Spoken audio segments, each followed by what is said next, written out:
नमस्कार. पुन्हा एकदा आपल्या या नवीन भागात स्वागत आहे. मी बोलतोय डॉक्टर दत्तप्रसाद प्रभू. आपण आज एक नवीन विषय घेऊन आलेलो आहोत. यापूर्वीचे व्हिडिओ ज्याने बघितले असतील त्यांना ते नक्कीच आवडलेले दिसतात, कारण त्यांनी आम्हाला कॉमेंट्स करून सांगितले. काही जणांनी आम्हाला फोन पण केलेले आहेत. तर आपल्याला जर व्हिडिओ आवडत असतील तर त्याला लाईक करा आणि आमचा चॅनल नवीन व्हिडिओ, नवीन आयुर्वेदिक आणि आरोग्यविषयक माहिती मिळावी म्हणून नक्की सबस्क्राईब करा. तर आजचा जो विषय आहे तो विषय आहे खरा म्हणजे तर नियंत्रणाचा. आणि नियंत्रणात एक महत्त्वाचा टॉपिक घेणार आहे, तो म्हणजे फूड म्हणजे खाणं. खाण्यावर आजचा विषय असणार आहे. तर खाण्याविषयी ज्यांना आवड असेल त्याने हा व्हिडिओ नक्की पहा आणि शेवटपर्यंत पहा, कारण सगळ्यात महत्त्वाच्या गोष्टी मी हळूहळू तुम्हाला सांगत जाणार आहे. मध्ये व्हिडिओ अजिबात सोडू नका. त्याचप्रमाणे आपल्याला काही प्रश्न विचारायचे असतील तर कॉमेंट बॉक्समध्ये आपण विचारू शकता, त्याची उत्तरं 100% दिली जातील. चला तर मग आपण पुढे जाऊया. खाणं.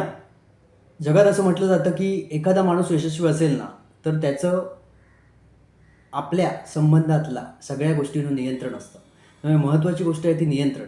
ज्याचं नियंत्रण सगळ्यात ठाम असतं आपल्या आयुष्यातील प्रत्येक छोट्या गोष्टींवर, तो माणूस नक्कीच यशस्वी ठरतो. अशी माणसं आपल्या आजूबाजूला भरपूर प्रमाणात असतात, पण आपण त्यांच्या आयुष्याचा कधीही अभ्यास करत नाही. तर हे नियंत्रण जर तुमच्या आयुष्यात असेल आणि खास करून खाण्याचं नियंत्रण असेल तर आपलं आरोग्य नक्कीच चांगलं राहू शकेल, हे लक्षात ठेवा. आपण जेवणापासून सुरुवात करूया. 2 वेळचं जेवण आपण नक्की कुठे जेवतो हा प्रश्न आपण स्वतःलाच विचारला पाहिजे. घरी जेवतो, बाहेर जेवतो, एक वेळा बाहेर जेवतो किंवा एक वेळा घरी जेवतो, काय करतो नक्की?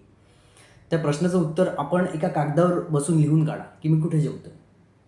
कारण काय असतं की बाहेरचे जे पदार्थ आहेत किंवा बाहेर जे घटक द्रव्य त्या अन्नामध्ये वापरलेले आहेत ते आपल्या नियंत्रणात नाही आहेत. घरामध्ये आपण जे करतो त्याच्यासाठी नक्की काय घटक द्रव्य वापरलेले आहेत ते सगळे घटक द्रव्य आपल्याला माहीत असतात, कारण आपणच ते बाजारातून घेऊन येतो, आपण ते शिजवतो, आपल्या घरातली व्यक्ती शिजवते. त्यामुळे आपल्याला नक्की माहिती असतं की अन्न कशा प्रकारे शिजवलं गेलेलं आहे. आणि त्या उलट बाहेरची परिस्थिती असते. त्याच्यामुळे हे सगळ्यांनी लिहून काढलं असेल तर आपण थोडंसं पुढे जाऊया. ही गोष्ट झाली काही व्यक्तींची. त्याच्यानंतर अशा काही व्यक्तींचा ग्रुप असतो जी माणसं कायम बाहेर जेवत असतात. आठवड्यातून 2 वेळा असेल, 3 वेळा असेल, 4 वेळा असेल, 5 वेळा असेल, आठवड्यात एकदा असेल, बाहेर जेवतात. आणि बाहेर जेवल्यामुळे काय होतं, हॉटेलमध्ये ज्या प्रकारचं अन्न शिजतं त्या प्रकारचं अन्न आपल्या पोटात जातं. हॉटेल ही एक इंडस्ट्री आहे आणि तो एक व्यवसाय आहे, हे लक्षात ठेवा.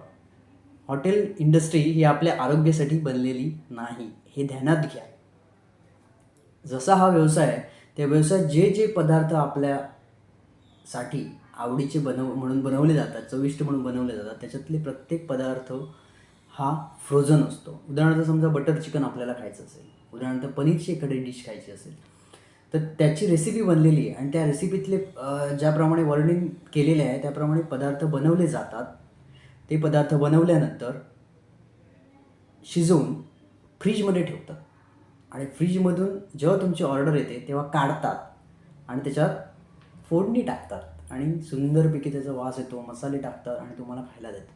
तुम्हाला तो खूप मस्त वाटतो, वा. कारण काय, जिभेची परिपूर्ती होत असते म्हणून आवडतो. पण आपण कधी विचार केलेला आहे की आतमध्ये गेल्यावर काय होतं? बऱ्याच जणांनी लक्षात आलं असेल की हॉटेलमध्ये गेल्यावर खूप जणांना डायरिया किंवा डिसेंट्री चालू झाली असेल, उलट्या सुरू झाल्या असतील, जुलाब सुरू झाले असतील. काही जणांच्या सतत सवयीमुळे आतड्याचे त्रास सुरू व्हायला लागलेले असतील, पोटाचा त्रास सुरू व्हायला लागला असेल, अल्सर झाले असेल. असे खूप प्रकारच्या गोष्टी होतात, कारण बऱ्याच पदार्थांमध्ये वेगवेगळ्या प्रकारचे केमिकल्स पण टाकलेले असतात. मग रंगाच्या स्वरूपात असेल, चवीच्या स्वरूपात असेल, केमिकल असू शकतं. त्याचप्रमाणे हे पदार्थ फ्रीजमध्ये ठेवल्यामुळे त्याच्यात थंड गुणाची वाढ झालेली असते. थंड गुणाची वाढ झाल्यामुळे काय होतं, तो पदार्थ पचायला अतिशय जड होतो आणि त्याच्यामुळे अनावश्यक अशा प्रकारचा क्लेद आपल्या शरीरात तयार होतो. अशा प्रकारची सवय सतत असल्यामुळे ह्या माणसांमध्ये पुढे आतड्याचे रोग, आमाशयाचे रोग त्यांना होतात. त्याचबरोबर डायबिटीज, स्थूलपणा, आणि हे प्रकरण अतिप्रमाणात जर हॉटेलिंग करणं असेल आणि चायनीज खाणं असेल तर कॅन्सरपर्यंत पण जाऊन पोचतं, एवढं लक्षात ठेवा. त्याच्यामुळे हॉटेलिंग करणं हा एक सगळ्यात महत्त्वाचा पॉईंट आहे, जो जर टाळला गेला तर आपलं आरोग्य नक्कीच चांगलं राहू शकतं. ज्यांना शक्यच नाही त्यांनी काय करावं? मी एवढंच सांगेन, ज्यांना शक्यच नाही आहे, बाहेर सतत फिरती आहे आणि काम आहे, तर त्यांनी एकच गोष्ट करावी की जो मेनू असेल त्याच्यातला डाळ भात हा एवढाच मेनू जेवा. आवडीचे पदार्थ काय असतील तर घरी येऊन तयार करा आणि खावा. एवढंच मी तुम्हाला सांगू इच्छितो. सगळ्यात महत्त्वाचं म्हणजे बरेच वेळा हे का होतं? आपण लग्नात जातो, खूप प्रकारचे 20-25 हल्ली पदार्थांची फॅशन झालेली आहे. 20-25 पदार्थ असणार, वा मस्त. खरं तर आपल्या पोटाची तेवढी कॅपॅसिटीच नाही आहे की 20-25 पदार्थ खाऊ शकेल. तरी पण आपण जसे बोचक्यात कपडे भरतो तसे थोडे थोडे थोडे थोडे थोडे थोडे असे, कारण काय हव्यास सुटलेला आहे ते पदार्थ खाण्याचा, त्यामुळे त्या बोचक्यात पोटाच्या बोचक्यात भरतो आणि त्यामुळे पोटाला ते सहन होत नाही आपल्या. मग गॅसेस होतात, पोट फुगतं, संडासला होणं बंद होतं काही जणांचं. अशा प्रकारच्या वेगवेगळ्या प्रकारच्या गोष्टी होतात. हे थोडे थोडे गोष्टींचा अनुभव सगळ्यांनीच घेतलेला आहे. तर त्याच्यामुळे कोणाच्याही आग्रहास्तव लग्नाला जरी गेलात, एखाद्या पार्टीला गेलात तरी अजिबात खाऊ नका. तुमची भूक जेवढी असेल तेवढंच खा. आणि बाकीच्या पदार्थांवर बघितलं तर मसाला आणि तेल खूप प्रमाण वापरलेला असतो. त्यामुळे मी मगाशी सांगितल्यामुळे वरण भात किंवा डाळ भात जर असेल तर एवढंच आपण जेवायचं. म्हणजे काय, मित्राच्या पार्टीला पण गेल्यासारखं झालं, जेवल्यासारखं पण झालं, आरोग्य पण चांगलं ठेवलं, सगळे फायदे आपल्याला मिळवता येतील. दुसरी एखादी गोष्ट, लग्नात गेलं की काय, हां लोक नावं ठेवणार, मग हे पण खाल्लं पाहिजे, ते पण खाल्लं पाहिजे, ते पण खाल्लं पाहिजे, ते पण खाल्लं पाहिजे.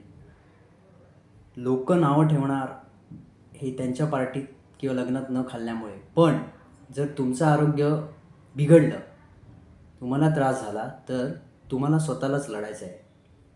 तुमच्या आजूबाजूचे मित्र, नातेवाईक कोणीही त्याच्यासाठी येणार नाही आहेत तुम्हाला मदत करायला, हे लक्षात ठेवा. तुम्ही डॉक्टर आणि औषधं एवढेच तुमच्यावर असतील, बाकी कोणी नसतील त्यावेळी. त्यामुळे तो पश्चाताप करण्यापेक्षा आधीच नियंत्रण आपल्यावर जर असेल तर हा पश्चाताप करण्याची पाळी कधीही येत नाही. एवढं ध्यानात ठेवा. अवेळी खाणं हा मुद्दा खूप महत्त्वाचा आहे. त्याच्यामध्ये बरेच वेळा आपल्याला 12 वाजता भूक लागलेली असते आणि आपण 1 वाजता जेवतो, 2 वाजता जेवतो, 3 वाजता जेवतो. जेव्हा भूक लागते तेव्हा सगळे आपले जे अवयव आहेत, आमाशय आहे, लिव्हर आहे, आतडं आहे, पॅनक्रियाज आहे, सगळे अलर्ट मोडवर असतात की आता वस्तू खाण्याचे पदार्थ येणार आणि आम्ही वेगवेगळ्या प्रकारचे एन्झाईम आणि हायड्रोक्लोरिक ॲसिड सोडणार, ते पचवणार, ते आनंदात असतात. पण आपण त्यांना दुःख देतो, कारण आपलं त्यांच्याकडे लक्षच नसतं. ज्यावेळी खाण्याची डिमांड आपल्या शरीराकडून केली जाते तेव्हा आपण काय करतो, आपण कामात राहतो. नाही, मला वेळच नाही, मी नंतर जेवेन, मला चालतं, माझ्या शरीराला चालतं, असं आपण आपल्या मनाची समजूत करून घेतलेली आहे. ॲक्च्युली शरीराला असं चालत नाही. जो सिग्नल दिला त्याच वेळी ते अन्न पोटात खरं तर गेलंच पाहिजे. त्यामुळे वेळ पाळणं आवश्यक आहे. सकाळी 10 ते 1ची वेळ ही जेवणासाठी नक्की पाळली पाहिजे. तसंच संध्याकाळी बघितलं गेलं तर 7 वाजतापर्यंत जेवणं अत्यंत आवश्यक आहे. जर आपल्याला अशा प्रकारचे रोग होऊ नयेत भविष्यकाळात असं वाटत असेल तर, आणि नसेल तसं वाटत तर आहे तसं तुमचं चालू द्या, नो प्रॉब्लेम ॲट ऑल. ठीक आहे. तर ज्या वेळेला जर अन्न मिळालं नाही तर होतं काय की हायड्रोक्लोरिक ॲसिड जे आहे ते ॲसिड सगळ्या शरीरामध्ये पसरत जातं आणि त्वचा जी असते ना आतमधली ती एकदम सॉफ्ट असते, सेन्सिटिव्ह असते आणि ती रक्ता मांसापासून बनलेली आहे. आमाशयाची त्वचा असू दे, आतड्याची त्वचा, ते आतून जाळत जातं आणि लाँग टर्म त्याचा इफेक्ट म्हणून अल्सर फॉर्मेशन होऊ शकतं. अजून लाँग टर्म इफेक्ट म्हणून कॅन्सरमध्ये त्याचं रूपांतर होऊ शकतं, तिथे पस होऊ शकतो. अशा प्रकारच्या क्रोनिक डिसीजेस होऊ शकतात आणि डेंजरस डिसीजेस होऊ शकतात. हे लक्षात ठेवा. तुमचं आरोग्य धोक्यात येईल. रोग झाल्यावर त्याच्यावर उपचार करायला गेलात तर डॉक्टर तुम्हाला हेच सांगतील की खूप वर्षापासूनची तुमची अमुक सवय आहे म्हणून हे तुम्हाला झालेलं आहे. तुम्ही म्हणाल मी आता पाहिलं तर थोडाफार फरक पडेल, नाही असं नाही, पण त्याच्यानंतर होणारी ट्रीटमेंट आणि त्रास हा अतिशय भयानक असतो, हे लक्षात ठेवा. त्याच्यामुळे जर आपल्याला हे सगळं काही नको असेल तर आपलं आरोग्य आपल्याच हाती आहे. बाहेर जाणं टाळा, घरच्या घरीच सगळ्या गोष्टी खाण्याचा प्रयत्न करा. अगदी बाहेर आपण वडापाव खात असू, चायनीजचा एखादा पदार्थ असेल, पाणीपुरी असेल, भेळपुरी असेल, अन्य असे डोसा असेल, उत्तप्पा असेल, मेदूवडा असेल, असे हजारो पदार्थ असतील जे बाहेर मिळत आहेत. त्याची रेसिपी काय असेल ती जाणून एखाद्या वेळी तुम्ही घरात तयार तर करून बघा. खूप सुंदर पदार्थ तयार होतात आणि बाहेरच्या पदार्थांपेक्षा अतिशय उत्तम लागतात, त्याच्यापेक्षा चवीने. एकदा फक्त मी सांगतो म्हणून करून बघा आणि जर तुम्हाला आवडलं तर तुम्ही हे सगळे पदार्थ घरीच करायला लागाल. आणि घरी जर करायला सुरुवात केली तर तुमचं आरोग्य नक्की जास्तीत जास्त काळापर्यंत चांगलं राहू शकतं. चांगल्या प्रकारे आयुष्य जगू शकता. तुमचं खाण्याचं नियंत्रण तुमच्या हाती ठेवा आणि तुमचं आरोग्य सांभाळा. हा संदेश मी या व्हिडिओतून देऊ इच्छितो.